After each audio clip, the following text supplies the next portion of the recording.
Welcome. I'm Jerry Swift, and this is my partner, Al Gooderham. Today, we're going to bring you something different. This is for all the train the trainers out there. This next evolution is meant to make you think outside the box. We're going to do a B-post blowout, but there's a catch. We're only going to utilize rams and a cutter. In all of our videos, we talk about the importance of a well-rounded incident action plan. Your incident action plan should consist of a 360-degree walk-around, a good on-scene report, and a complete and accurate triage. The 4 phases of rescue are preparation, extrication, patient packaging, and transportation. Preparation sets the speed of your extrication. This includes your 12-volt disconnect, your airbag scan, your stabilization of the vehicle, your glass and seatbelt management, and your trunk and patient access. The equipment that you see out now is the equipment we're going to use during this evolution. We have our push-pull ram. A push-pull ram will do everything a spreader will do. You can push and pull things with it, but just in a cylinder. Now, one of the benefits here is this V-wedge. So it doesn't matter what position or what grip or material you're trying to grab, you can always gain a bite with this type of head and easily slides on the end of the tool and spins. You have a 2-stage 1530 telescoping ram, and you have a 1951 3-stage telescoping ram. So the 3-stage, you're essentially getting 3 rams in one. Let's get started.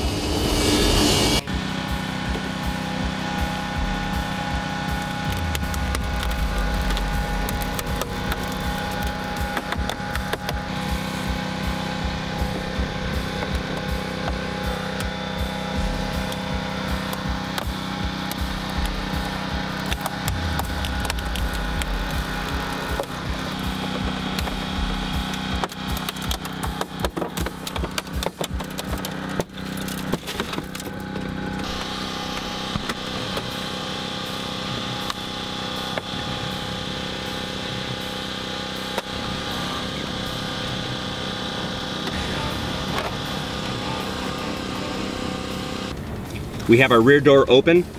We have our relief cut to the bottom of the B-post completed. We went ahead and took the plastic off so you can see the anatomy of what we'll be working with when we push our ram up against the bottom of the B-post. So at this point, we have to think about ram placement. Where do I put it? What can I push off of? Where's my base? Well, you got your transmission tunnel right here. It's a great place to push off of, and it's also placed in a direction that your ram is going to be set to push the B-post out. Now, some transmission tunnels are sturdy enough to be able to withstand the amount of pressure it's going to take to sustain your base. But if it doesn't, some things to keep in mind is you can take a 4x4 like this and you can wedge it in different places to create a new base. I can go up against the transmission tunnel, and as the ram seats itself, it will bed it up against that transmission tunnel. That's an option as well. But when you're using 4x4s like this, it's always good, especially when you're using them with rams, is use wood over composite. The reason being is wood will embed the head inside of it. Where composite, it doesn't bed it as much and you'll end up snapping the composite. Wood will always absorb that energy. So it's a more viable choice when doing exercises like this. Let's go ahead and put our rams in place and see what kind of movement we get.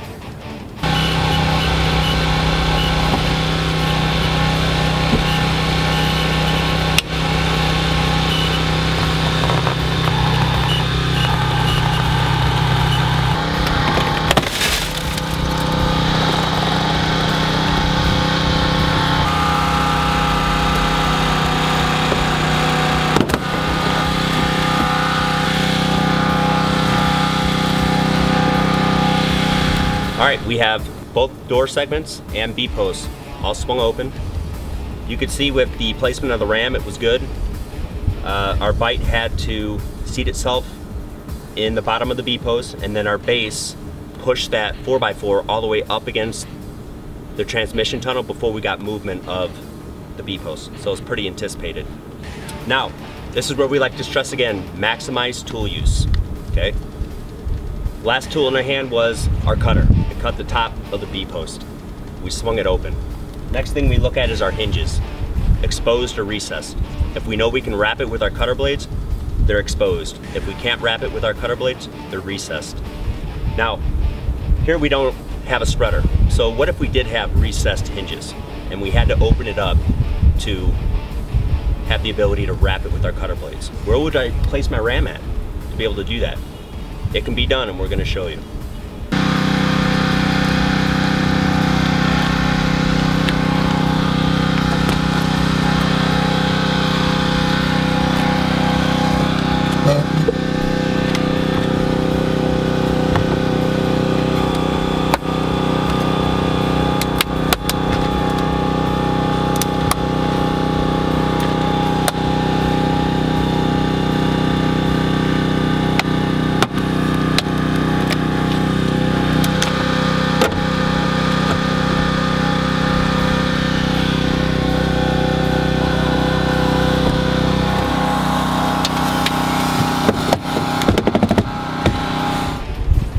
A couple different techniques on how to open up your hinges using a telescoping ram and a push-pull ram. Now you can definitely see the advantage using that push-pull ram with that V-head, especially in the rocker channel here. It pierced and pushed. Now, on older vehicles, the rocker channel not too reinforced. On new vehicle technology, you could have absolutely taken the hinges in that movement because of the reinforcement and the high strength, ultra strength boron seals that are contained in that rocker channel. So we got easily about 2-3 inches to open up those hinges. Now we started with exposed hinges, but I wanted to show you that if you think outside the box and how invaluable rams are to have on your truck, what you can accomplish with them. So now we're gonna move into just finishing off, cutting our hinges, and then we're gonna move into rolling the dash.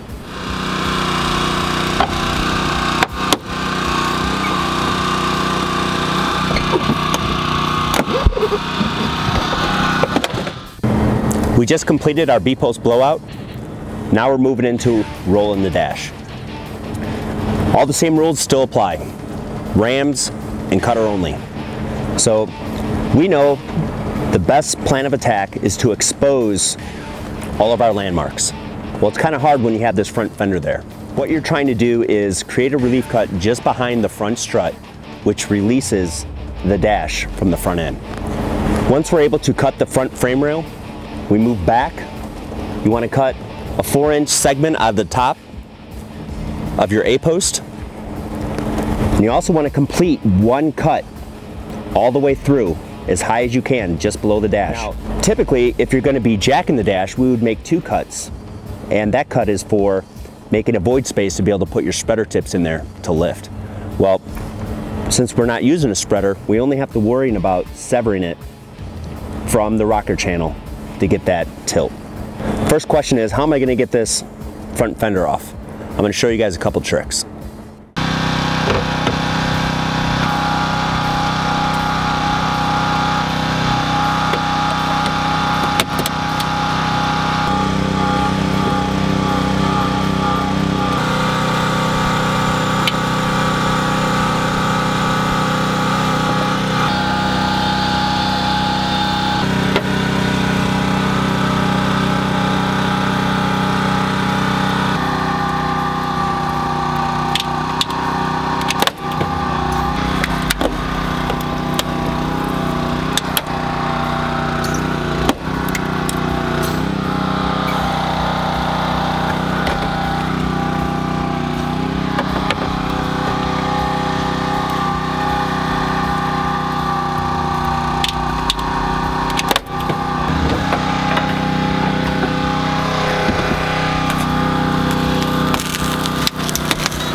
So now we finished our relief cuts.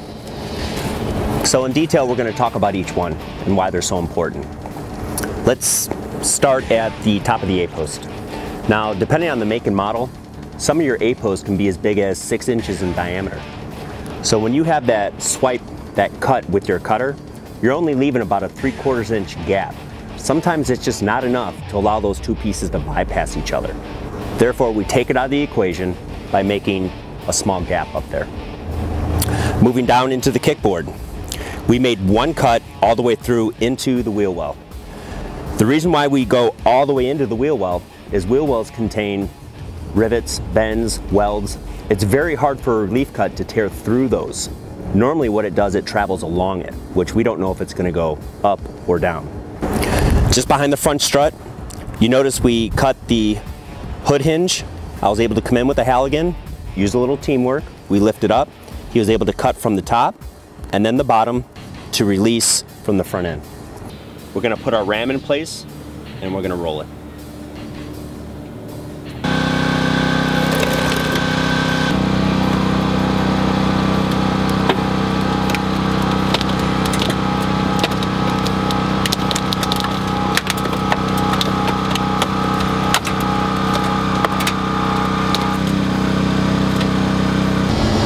So we have our completed dash roll. For training purposes, we always take things as far as we can take them to see what happens. But in real life rescue, we know we only lift as high as we need to get the patient out. I hope to train the trainers realize how beneficial this training exercise can be to their department. And I encourage you guys to use it. We at Genesis, we call it the Ram Challenge. So from Jerry and Al, here at Genesis, we want to thank you for viewing this video, and always remember the cardinal rule: be safe.